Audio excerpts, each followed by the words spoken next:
아멘. 우리가 이 시간 우리 함께 살펴보실 말씀은 창세기 15장 7절부터 21절까지의 말씀입니다.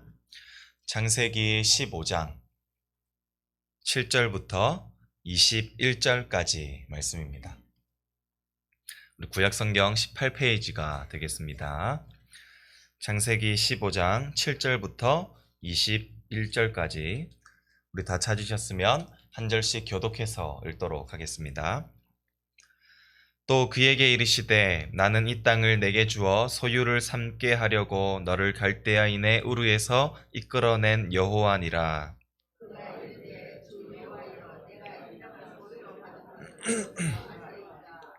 여호와께서 그에게 이르시되 나를 위하여 3년 된 암소와 3년 된 암염소와 3년 된 숫양과 산비둘기와 집비둘기 새끼를 가져올지니라.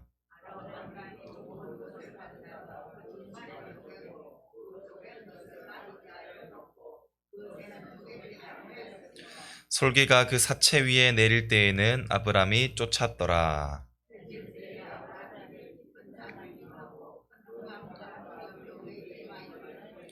여호와께서 아브람에게 이르시되 너는 반드시 알라. 내 자손이 이방에서 객이 되어 그들을 섬기겠고 그들은 400년 동안 내 자손을 괴롭히리니.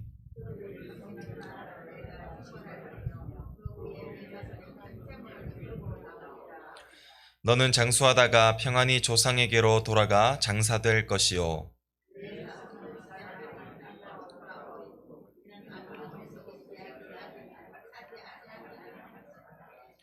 해가 져서 어두울 때에 연기나는 화로가 보이며 타는 횃불이 쪼갠 고기 사이로 지나더라.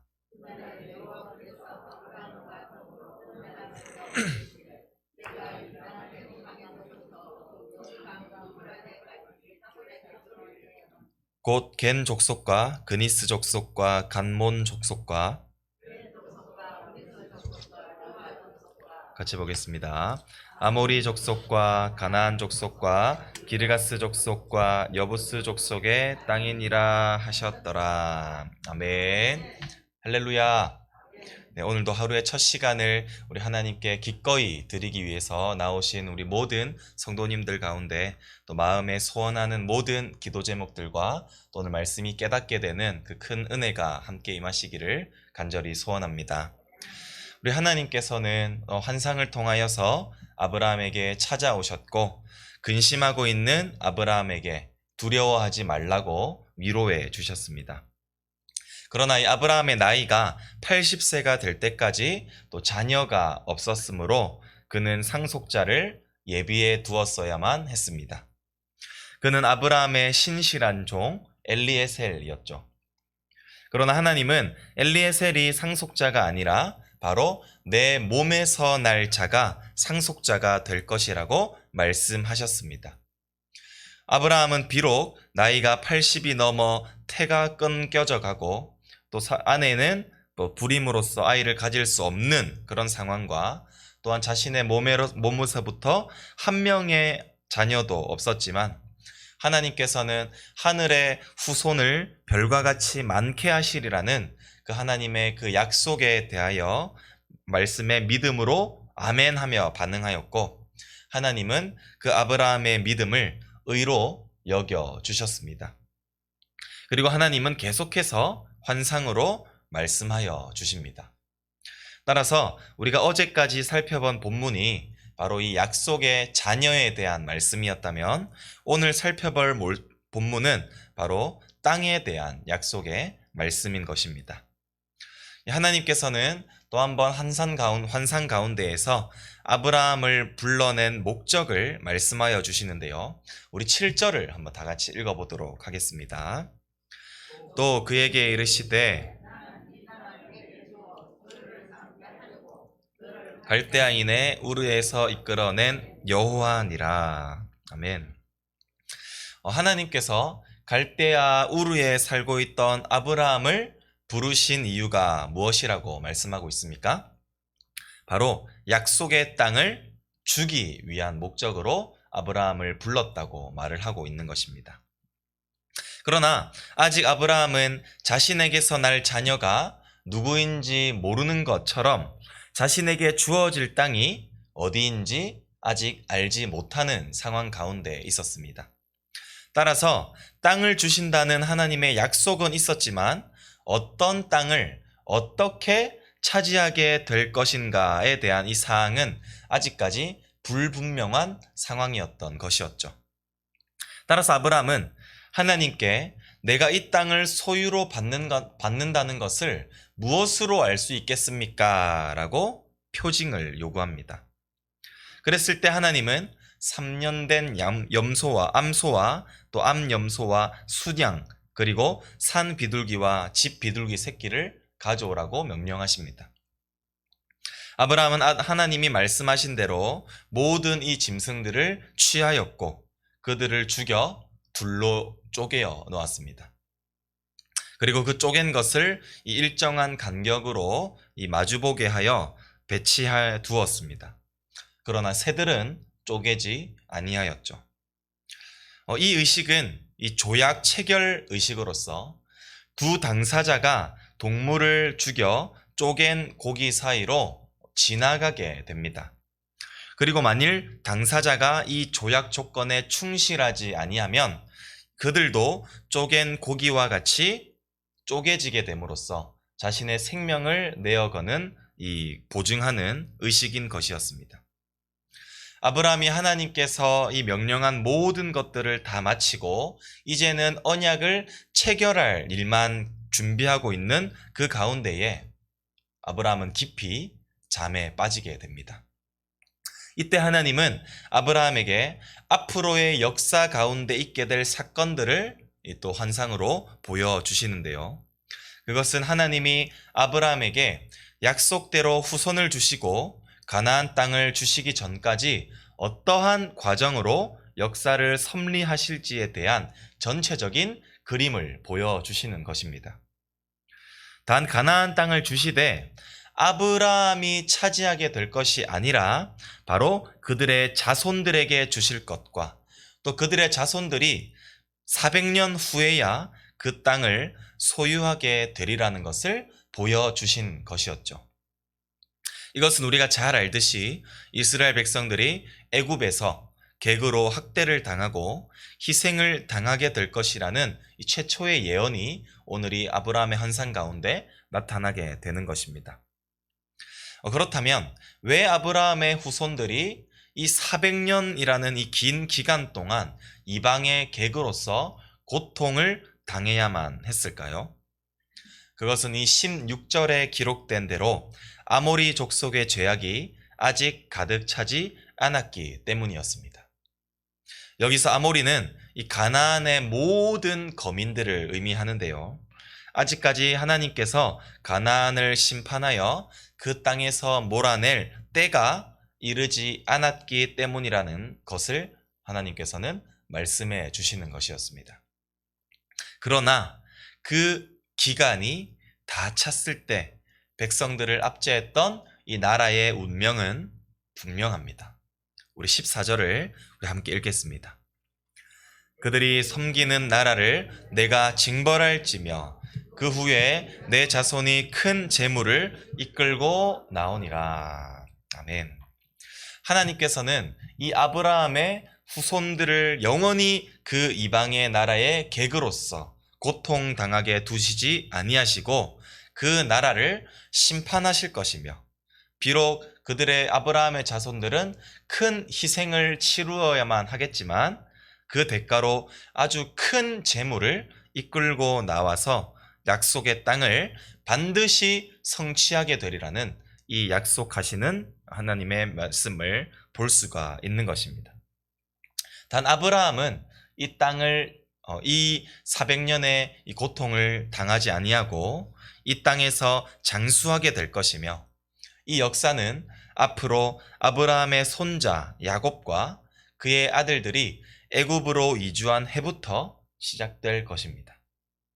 하나님께서는 이러한 전체의 역사를 보여주시고 난 이후에 드디어 아브라함에게 아주 특별한 한 가지의 현상을 보여주십니다. 우리 17절을 같이 읽어보겠습니다. 해가 져서 어두울 때에 연기 나는 화로가 보이며 타는 횃불이 쪼갠 고기 사이로 지나더라. 아멘. 아브라함이 하나님의 말씀대로 이 계약을 맺기 위해서 이 고기를 쪼개어서 배치해 놓았었는데, 하나님을 상징하는 그 횃불이 타는 횃불이 그 고기 사이로 지나갔던 것이었습니다. 일반적으로 이 계약을 맺기 위해서는 의식을 행하기 위한 언약의 당사자와 그 언약을 받는 이 수혜자가 쌍방으로 함께 지나가야만 이 언약이 체결됩니다.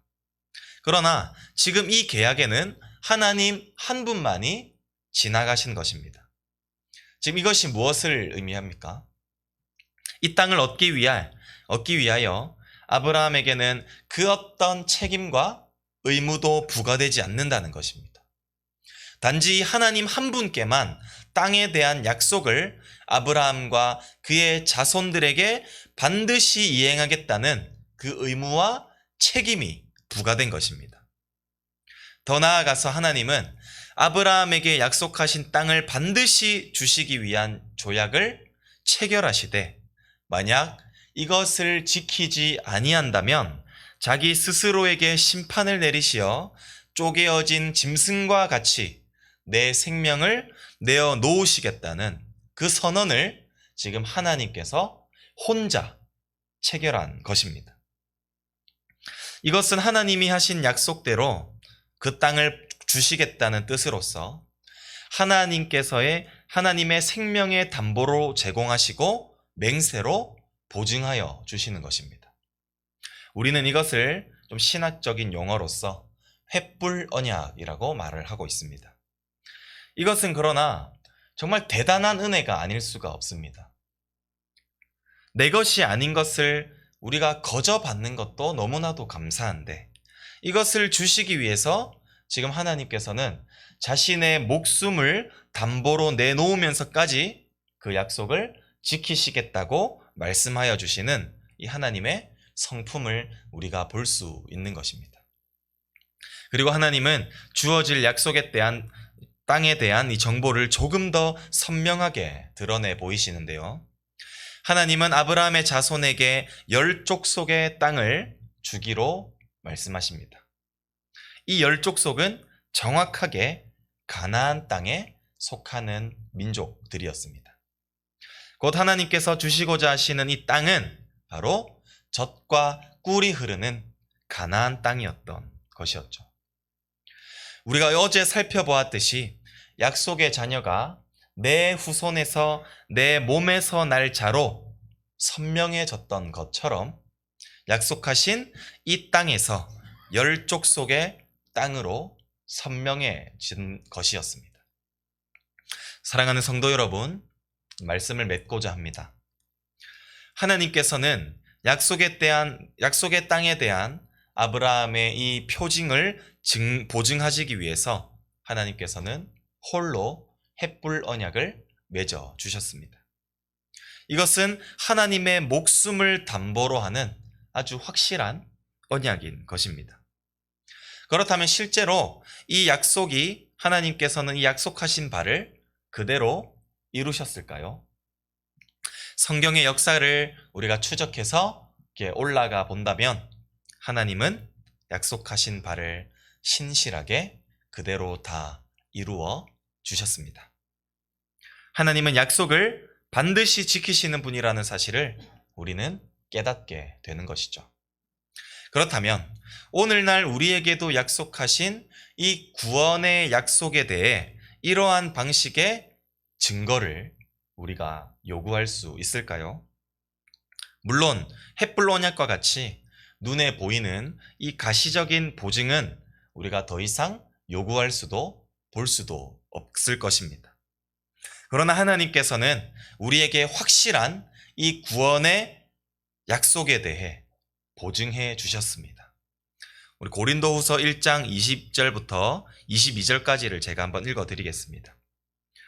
하나님의 약속은 얼마든지 그리스도 안에서 예가 되나니 그런즉 그로 말미암아 우리가 아멘하여 하나님께 영광을 돌리게 되느니라. 우리를 너희와 함께 그리스도 안에서 굳건하게 하시고 우리에게 기름을 부으신 이는 하나님이시니 그가 또한 우리에게 인치시고 보증으로 우리 마음에 성령을 주셨느니라. 아멘. 그렇습니다. 하나님은 모든 믿는 자들에게 구원을 주시겠다는 이 약속을 이루시기 위하여 우리와 영원히 함께 하시는 성령님을 보증으로 우리 모두에게 주셨습니다. 알파와 오메가 되시는 하나님이시자 우리 성령님께서는 우리를 구원에 이르시기까지 한 번도 쉬지 아니하시고 우리를 그 약속의 땅으로 신실하게 인도하실 줄 믿습니다. 오늘 우리가 하루를 살아갈 때에 정말로 아무런 자격도 없는 죄 많은 우리를 단지 구원하시기 위해서 그의 독생자 예수 그리스도를 내어 놓으시고 이 구원을 끝까지 이루어 주시기 위해 우리에게 성령님까지도 보증으로 내어주신 그 하나님의 한량없는 그 사랑과 은혜를 기억하시어서 오늘 하루를 구원 얻은 성도답게 범사에 감사하고 또한 만족하며 하나님과 동행할 뿐만 아니라 우리가 이 거저받은 이 사랑을 이웃에게도 또한 거저 내어주는, 그리고 궁극적으로 우리가 얻은 이 은혜를 믿지 않는 자들도 누릴 수 있게 되는 이 기쁜 소식을 적극적으로 전하면서 우리 살아갈 수 있는 우리 모든 성도님이 되시기를 간절히 소원합니다. 기도하겠습니다. 참 좋으신 하나님 아버지, 주님의 은혜와 사랑을 너무나도 감사합니다. 하나님 아버지, 아브라함의 것이 아니었던 것을 그냥 주시겠다고 약속하신 것도 너무나도 감사한데, 하나님께서는 그 주실 것을 자신의 목숨을 담보로 보증하시어 그 땅을 반드시 주리라는 그 약속에 맹세를 하여 실제로도 그 약속을 신실히 이루어 주시는, 그 약속을 지키시는 하나님이라는 사실을 오늘 말씀을 통하여 깨닫게 하시니 너무나도 감사합니다. 하나님 아버지, 아브라함에게 약속하심과 같이 모든 믿는 자들에게도 구원을 주시겠다고 약속하신 이 하나님께서 이 약속을 신실하게 지키시기 위하여 우리에게 성령님을 보증으로 주신 주님, 너무나도 감사합니다. 이것은 모든 믿는 우리 모두가 반드시 구원 얻은 백성으로서 주님께서 허락하시는 그 새 땅에 우리가 들어가게 될 것이라는 그 확신을 가지며 소망을 얻게 되는 것임을 우리가 믿습니다. 하나님 아버지, 정말 우리는 이미 이미 구원받은 우리 약속의 성도로서 우리가 이 약속의 말씀을 굳건히 붙들고 살아갈 수 있게 도와주시옵소서. 그리하여 이 땅을 살아가는 데 있어서 세상에 소망을 두는 것이 아니라 하나님께서 우리에게 반드시 허락하실 그 천국을 바라보며 오늘 하루를 살아갈 수 있는 우리 모든 성도님들 될 수 있도록 주님 역사하여 주시옵소서. 그리하여 오늘 하루를 하나님께서 주신 그 구원을 감사하는 모두가 되게 하시고 또한 만족하며 살아가는 모두가 되게 하시고 또한 오늘 하루를 하나님과 동행하며 거저받은 사랑을 우리가 이웃들에게도 거저 내어줄 수 있는 우리 모든 성도님들 될 수 있도록 주님 도와주시옵소서. 또한 이 시간 하나님 앞에 구원받은 것이 너무나도 감사하여서 드린 우리 11조와 감사헌금과 우리 선교헌금 있습니다. 주님, 이 귀한 헌금을 주님께서 귀하게 연락하여 주시고 하나님의 그 은혜와 사랑과 화평과 평안이 또 이 드린 손길 가운데 충만히 임하여서 정말 구원의 그 확실함을 받은 그 귀한 구원의 성도로서 정말 기쁨을 가지고 살아낼 수 있는 우리 성도님 될 수 있도록 주님 축복하여 주시옵소서. 주님께 감사드리옵고 지금도 살아계시는 우리 구주 예수 그리스도의 이름으로 간절히 기도드립니다. 아멘.